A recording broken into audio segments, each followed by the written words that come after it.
สบายดีแล้วก็สวัสดีทุกคนที่กำลังติดตามรับชมเนาะยินดีต้อนรับสู่2อาคาน้อย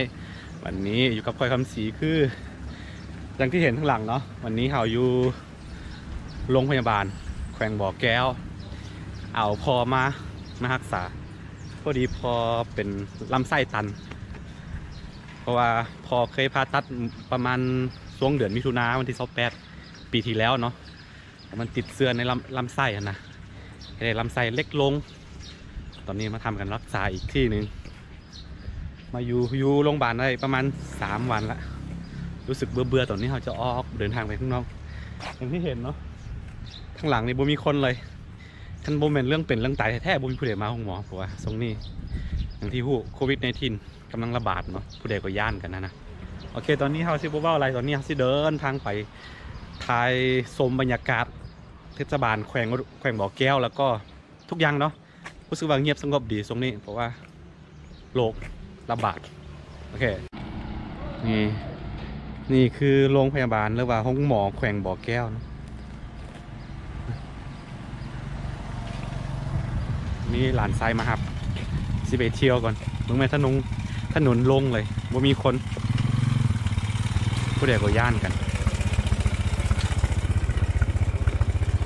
โอเคเขาสิไปเที่ยวทางใดแล้วก็ขอให้ทุกคนติดตามเ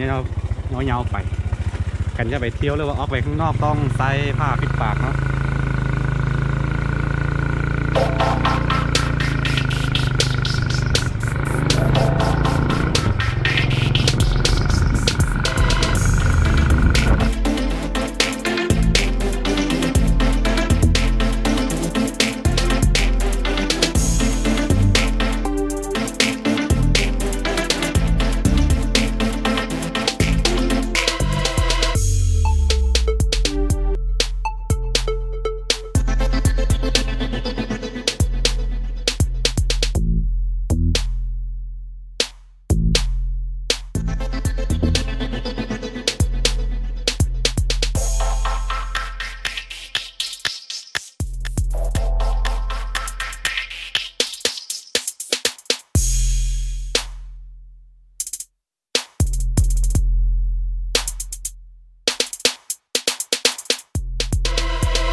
ปัจจุบัน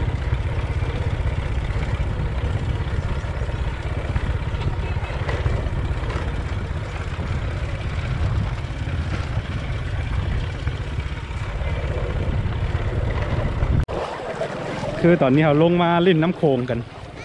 นี่ครับอย่างนี้เลย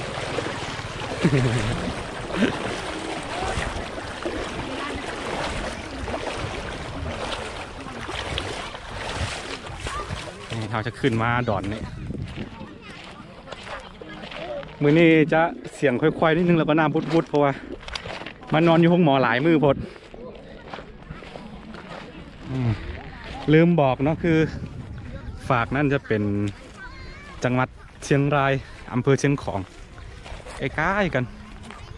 นี่คำไปหันเป็นด่านเลยด่านตม.เนาะไม่ค่อยเห็นมันเลย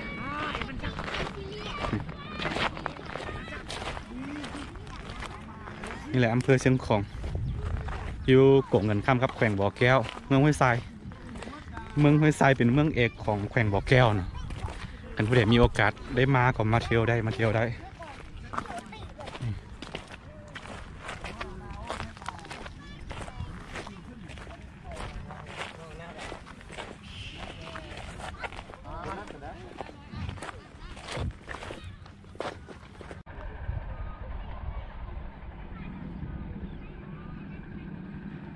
โอ้บรรยากาศจำแรงประมาณ4 โมงแรงตอนนี้นะ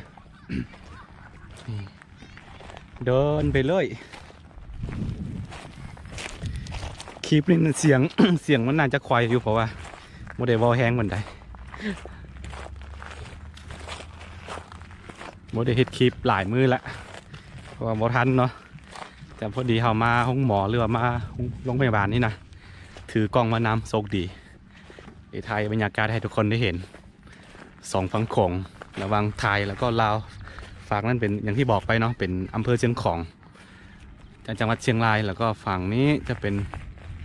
บ่อแก้วนี่มีแม่น้ำของกันไว้นี่วันนี้มีหลานทรายพามา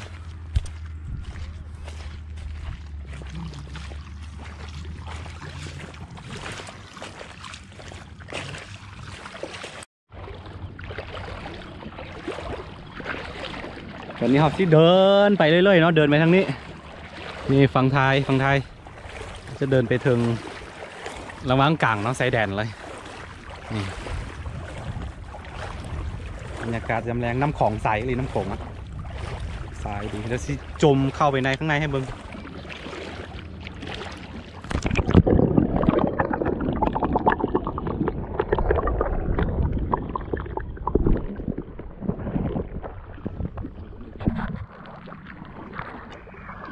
น้ำใสเนาะฝุ่นบดตกแล้วก็น้ำแห้งแล้งหมดคือตอนนี้เราเดินมาฮอดจุดอันนั้นเนาะระหว่างกลางแสดงลาวไทยแล้วตอนนี้เราจะเดินกลับไปฝั่งเราอีกมันแห้งแล้งนะสามารถเดินมาได้เลยเพราะว่ามันน้ำมันบนลึกเนาะคืออย่างที่บอกนะช่วงนี้เป็นช่วงที่อยู่ในวิกฤตเนาะทั้งโลกเลยโรคโควิด-19 กำลังระบาดแล้วก็คนจะบ่ค่อยมีบันไดตามถนนคนทางแล้วว่าโดยทั่วไปถ้าเป็นวันปกติเนาะเรียบอันเข้มขงนี่เนาะจะมีคนร้ายมาอาบน้ำลงมาเล่นทรายแบบนี้เนาะแต่ว่าณตอนนี้บ่ค่อยมีหลายแต่พอเห็นเมื่อกี้ยางพานเห็นกลุ่มหนึ่งอยู่เนาะเขากำลังตั้งวงกินอะไรสักอย่างนี่แหละนี่คือถ้าเอากันง่ายๆถ้าคนลาวเขานะสำหรับคนลาวเนาะถ้าแบบมีความตื่นตัวน้ำกันนะการป้องกันโรคระบาดนี่ดีเลยแหละเพราะว่าคนประมาณ 80% ของคนลาวประชากรลาวเนาะจะอาศัยอยู่ในเขตนอกบ่ค่อยอยู่ในเมืองหลายและโอกาสที่ไปมาหาสู่กันกับคนข้างน้อยนะถ้าเขาป้องกันได้ดีสำหรับคนลาวเนาะป้องกันได้ขั้นแบบมีมาตรการส่งนิดนึง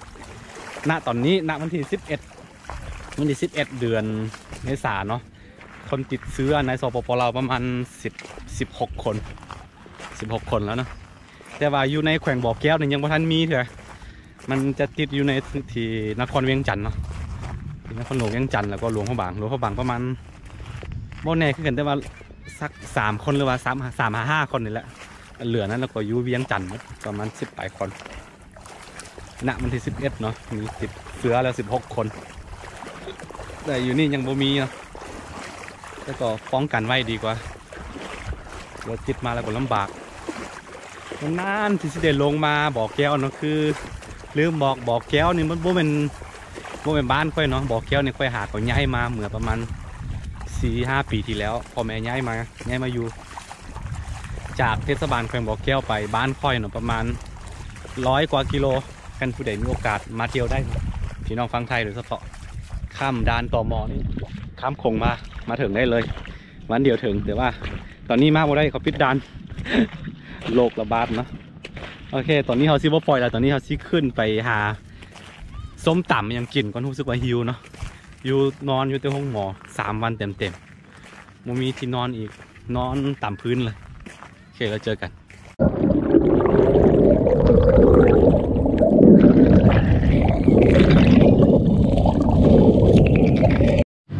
แล้วทุกคนตอนนี้เรากลับมาอยู่ในเทศบาลแขวงบ่อแก้วแล้วนะตอนนี้เรากินตามเขาเอิ้นว่าตามทะเลรวมจะมีกุ้งจะมีหอยจะมีปลาหมึกแล้วก็หลายๆอย่างปนกันเอิ้นว่าตามทะเลรวมนี่วันนี้มากับร้านไซก็เฮ็ด YouTube คือกันเนาะเดี๋ยวซิฝากตามด้านหลังให้เนาะจะแชร์ลิงก์ให้ไปติดตามได้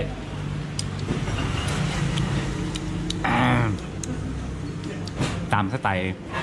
ของคนเราจะรสชาติเค็มๆแล้วก็มีปลาล้ามันเอิญยังไงปลาแดกล่ะจะมีปลาแดกน้ำแซ่บแล้วก็หมึกนี่เป็นท่านเข้มทางกินน้ำปันคือท่านจะอยู่ที่ท่านอันเข้มทางถนนแล้วก็มันจะมีเสียงดังนิดนึงแล้วก็หน้าเขาก็เบอร์เพราะว่านอนบุอิมตลอดนะช่วงนี้2-3 วันแล้วนอนห้องหมอนอนบุอิมก็เลยออกมาข้างนอกมากินส้มตำแซ่บเลยครับคือดีอย่างหนึ่งค่อยมาถือกล้องโกโปรมาน้ำเนาะถือกล้องโกโปรมาน้ำเนี่ยคือข้อดีของกล้องโกโปรนี่มันจะสามารถเชื่อมต่อกับโทรศัพท์สามารถไปเชื่อมต่อกับโทรศัพท์ได้เลยเนาะแล้วก็คือค่อยซื้ออันโปรแกรมตัดต่อพรีเมียมโปรไว้แล้วนะแล้วก็เลยตัดต่อยังตัวตัดก็ได้แต่ว่ามันจะช้านิดนึงนี่ดาวน์โหลดตัวนี้เนาะแอปตัวนี้แอปโกโปรนี่แล้วก็เชื่อมต่อกับโทรศัพท์ได้แล้วก็ตัดต่อได้คือกันตัดต่อผ่านโทรศัพท์เลยแล้วลองติดตามยาวๆไปทุกคนอาจจะมีคลิปกันเฮ็ดคลิปอยู่ในบ่อแก้วนี่แหละบุหัวที่ได้ยุ่งจากมือเนาะบุหัวกันตัวมองเขาจะบอกว่าอาการของพ่อเป็นได้ใดนี่คือกุ้งคือถ้าเป็นกุ้งน้ำจืดนี่ค่อยกินมาได้มันจะแพ้ออกต้มนี่เป็นกุ้งทะเลกินได้มีหอยมักกินตัวนี้คือปลาหมึก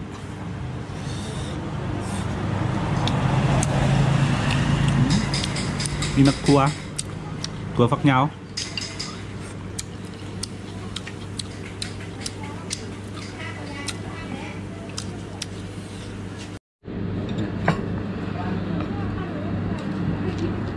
สำหรับตัวนี้จะเป็นตามกุ้งสดน้ำปู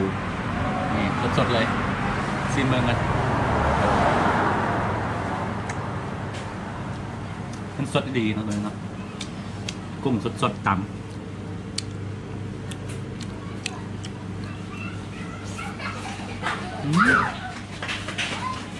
ยอด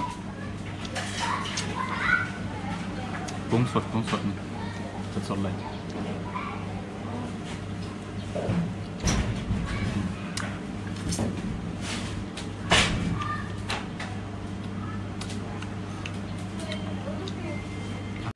คือจำพวกอาหารทะเลพวกนี้เนาะ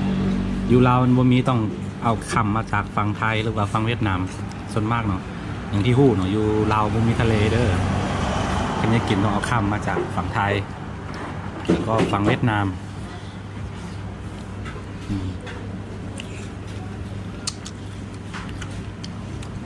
กุ้งสดอีหลีการตำส้มหรือว่าส้มตำของเราที่คาดบ่ได้ก็คือปลาแดกต้องใช้ปลาร้าน้ำเนาะภาษาลาวเอิ้นว่าปลาแดก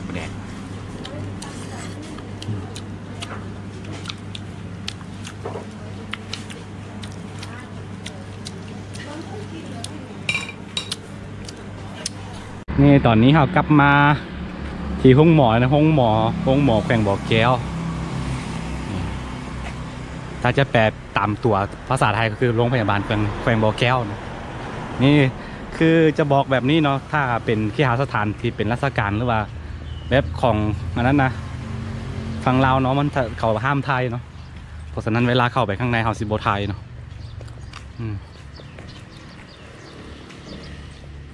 เป็นโรงพยาบาลเงียบสงบคืออย่างที่บอกแหละขั้นแบบบ่เป็นเรื่องตายแท้ๆกับบ่มาตรงนี้เพื่อเด็กก็ย่านกันโอเคทุกคนตอนนี้เราสิกลับไปห้องก่อนเนาะบูฮูว่าสิได้อยู่พี่อีกโดนบันไดยังบูฮูต้องรอเบิ่งอาการของพ่อกันเนาะ สำหรับคลิปนี้ก็คือสิมีประมาณนี้กันผู้ใดมักแล้วก็อย่าลืมกดไลค์กดติดตามซองอาคารน้อยแล้วก็อย่าลืมเข้าไปกดติดตามแฟนเพจของอาคารน้อยเนาะเพื่อบ่ได้พลาดวิดีโอใหม่ๆจากซองอาคารน้อยแล้วพบกันใหม่ในคลิปหน้า